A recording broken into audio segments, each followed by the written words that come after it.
I have a question. Yes. Yes. Wait. Fuck, I forgot what I was gonna say. Damn it. You mongoloid. Yeah, like overall, did y'all have fun? No. I had fun watching it because of how I know. stupid it was. I definitely had fun. I was laughing. Yeah, I was laughing a lot with this movie. I think I speak for Christian and myself when we say that it was a mostly joyless experience for the both of us. Okay, but But then again, both of y'all are like very critical. I'm very glad that you two were able to enjoy it, but Yeah. man, I think this is probably the most disappointed I've been in an MCU movie.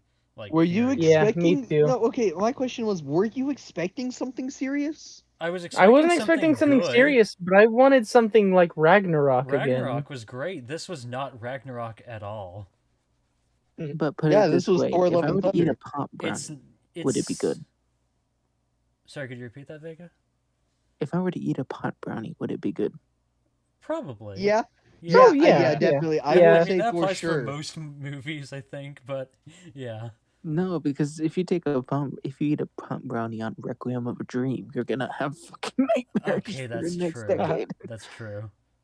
So My how main was Gore's problem... character? Was he good? Gore is good, however, I feel as though he is very underutilized. He's only in really the opening scene and then the last 20 minutes and like a couple frames in between. Yeah. He is Yeah, very he wasn't- underutilized. Yeah, there should have been a way more of him. He should have Yeah. been like they introduced him as a threat, and that's all they knew about him. Like he was just like, oh, the gods are being butchered. I guess we better go stop this guy. It's like I They want to set up- see actually him show him killing killing. gods. Like They set up his I wanna see backstory. how They say dangerous he's he a is. threat and he's killing gods, and then he just doesn't really do anything aside from kidnap some children, and then he fights them at the end twice. yeah, Christian Bale does a great job. He's the best performance in the movie by far, and he's the best character by far in terms of development and storyline. They needed way more of him because he was severely underutilized in terms of screen time, and I was honestly yeah. every time he came on screen, it was like a wake up call to how underwhelming everything else about the movie was. For me. Yeah. And here's the thing, Sabian, you criticize both Christian and I for like walking in thinking that this is going to be a serious movie, and here's the thing, we didn't.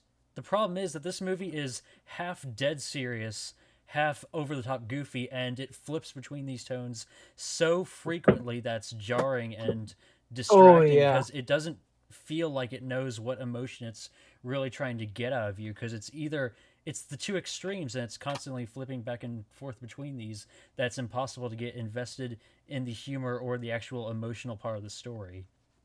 No, yeah, that's a huge thing for me. Like, this movie had zero tension because it was just constantly flipping. Yeah, it's so inconsistent in terms of the emotions it's trying to get out of the audience that it becomes impossible for me personally to care about anything that's happening, even on just a basic entertainment level, because nothing feels like it matters necessarily, and it tries to occasionally force the message that it does matter a lot. Do you get where we're coming from, Sabian? Yeah, I kind of. Mm-hmm. It's so tonally inconsistent throughout that it makes it hard to attach onto either tone, because it's 50% both tones or either tone, and it's constantly like that throughout the entire movie. There's no flow to it. The movie doesn't flow naturally at all. Like, it feels like there's absolutely no breathing room in any of the scenes whatsoever, which was really obnoxious to me too, because it felt like you were on it felt like the movie felt like one long never-ending scene rather than several scenes strung together into a movie format. It never felt like scenes never came to a natural conclusion necessarily. They just stopped and it cut to the next scene most of the time, it felt. There was Yeah. It was really annoying to me because it feels like at some points in the movie they would cut a scene off, and then it's almost as if characters were talking beforehand and you just get dropped right before the first syllable of the first sentence, and it was so awkward. Yeah, the I editing don't in the know. film was really awkward throughout. Yeah, Which I is don't my know who main edited it, complaint. but it was not good, and I don't notice that type of thing usually, but I vividly noticed that the editing was bad. Yeah, and I understand humor is subjective and all, but for me, Taika Waititi's humor is always like on a different level in terms of quality because it's usually extremely clever and well integrated into the movie, even though it is very goofy. But for me, the humor was very sort of lame throughout this movie. There wasn't much cleverness to the jokes or the comedy in the movie outside of a couple moments for me. I Yeah, just just give me a saw it as second. stupid fun. But I just the Like I jokes, wasn't shooting for clever. but like the jokes weren't funny. Period. To me is the problem. Yeah, there were like 3 main jokes in the movie that I actually laughed at. Yeah, the three jokes that I And that would liked, be Baby Uh, Thor at the very beginning Baby was Thor at the funny. very Baby beginning. Thor was great. The moment when Thor does the splits to block the two space bikes, Dude, that was I great. saw that and I was like, am I watching Thor or am I watching fucking Kung Fury? That was hilarious. I wanted more of that stuff. That's the thing is, I That want was more. great. Yeah, And that's like the only moment of that in the movie, and I was hoping for more of that because that was hilarious.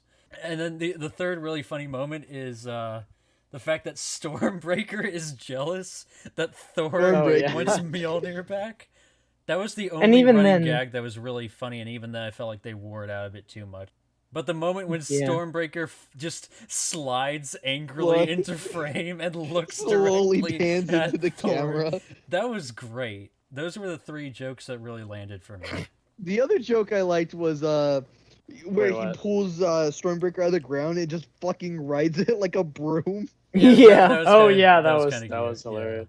Another thing that was really disappointing about the film to me was the fact that they used the Guardians of the Galaxy for approximately 2 minutes and then they just Yeah. left. I didn't expect them to be like huge players in the movie, but the fact that they underutilized them and basically just used it as a jumping off point from Endgame to now was really disappointing considering how much that was built up in Infinity War and Endgame with Thor being within the gang basically throughout those 2 films is that they're teamed up sort of, and then they just don't do anything with it and they just leave. Can I get your opinion on Zeus in this movie?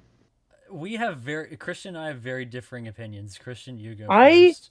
I like the omnipotent city stuff. I thought that was super cool. That was really cool. Zach doesn't like it as much, which I can understand why, because it does take the place of something that's probably more important. But I don't know. I really liked it. I thought it was a really cool idea, and I was Yeah, interested seeing in all the exploring it. yeah. But then it was like 5 minutes, maybe 10. With the whole omnipotent city section, I like what they did with it visually for the most part, but just in terms of its use to the story, there's no purpose to it outside of getting the Thunderbolt. And I get like most of this movie just exists to tell jokes, but the thing is, when you don't find the jokes funny, there's no reason to be entertained by any of it. Is the thing. That's the problem. Is movies can't just be funny. They need to tell some sort of a story to go with it that's engaging or interesting because guess what? If you don't find the humor funny, then the movie's just shit. And for me, I found the humor funny. I found it very lazy. And here's the thing: is like I'm a huge fan of Taika Waititi. I love literally everything that he's made throughout his entire career. There's not a single film that I would consider to be even below great up until this. So like, I expect something of a higher caliber from him. So when this film is on such a lower caliber, not only in terms of its humor, but in terms of its technical aspects and story and just in general engagement with the characters and development, it seems so lazy of him, which I know it wasn't because there's clearly a lot of passion that he put into the directing of the movie, but it just comes across as though there wasn't any real driving force to what was being shown on screen in terms of the story or anything. It feels so lazy and forced throughout most of it for me. Korg was way overused. Oh yeah. He has gone down in my tier list in terms of Marvel characters just because they overused him, and they didn't use him for anything funny. He was just there to spout very predictable, sort of lame one-liners that weren't all that funny or clever and didn't really serve any purpose other than to extend the scenes to be longer than they already were. I told Zach this, but he reminds me of Stewie because he just gave random one-liners and served no purpose. It's like half of this movie feels incredibly pointless, both in terms of these scenes and the characters. Like, Valkyrie didn't do shit. Korg is just an overused comic relief character. They barely did anything with Gore, and all of the Omnipotent City was virtually pointless. Like, so much of this film feels so unnecessary, and if you don't like the humor, there's nothing here outside of some cool visuals, a couple good performances, and a great soundtrack, which really, in the grand scheme of things, isn't that much when it comes to the overall picture, because you still have a story that they focus a lot of the movie on. They have characters that they focus a lot of the movie on. They have action scenes which aren't that impressive until the last 20 minutes, which are pretty good. So for the first like hour and a half, it's just nothing but inconsequential, poorly edited, not all that funny nonsense that doesn't mean anything. Also, Matt Damon. He was in the third movie, so it's not really all that funny anymore because we already saw I still him found it playing. funny. It's a reused. This entire thing is just everything Ragnarok did, but worse. That's the best way I can describe it. The stage I play agree was with in that. Ragnarok, and they use that stage play sort of thing again here, but it's way worse. It's way longer, more drawn out, less funny, and less well done. It's emblematic of the entire movie to me. It's just Ragnarok, but done way sloppier in every shape and form that I can think of. It's just every single point outside the last 30 minutes, which we'll get to, because I do like the last 30 minutes, and Christian does too. Yeah, We the can last talk about 30 that. minutes is easily the best Last part of 30 this minutes movie. was good, really good. Yeah, and even I think if the last 30 minutes hadn't have been there, this would have been an absolute travesty overall. And also the thing is, the fact that the last 30 minutes are so good really throws into light how bad like the first 75% of it is to me. Because the last 30 minutes have like a good flow and a good pace to them. There's creativity in terms of the action sequences and where the story goes is sort of somewhat daring. I wasn't expecting them to kill off Jane. I thought that was a nice little subversion. I thought that was a good resolution to the story with them actually following through with the whole threat of cancer, you know? Mm-hmm. And like that's another thing is like if this movie is supposed to be just a complete joke, then why the fuck is there a major plot element to one of the main characters slowly dying of cancer? You can't have these two tones clashing with each other. You cannot have a scene where Korg is spouting one-liners and then have a scene where Natalie Portman is incredibly depressed and morbid because she has cancer. You can't have that right next have to each other. cancer, It doesn't Andy. work. It doesn't work. I feel like Basically, the main issue I've just been seeing all around is that ever since the death of Thanos, Marvel doesn't know what to do.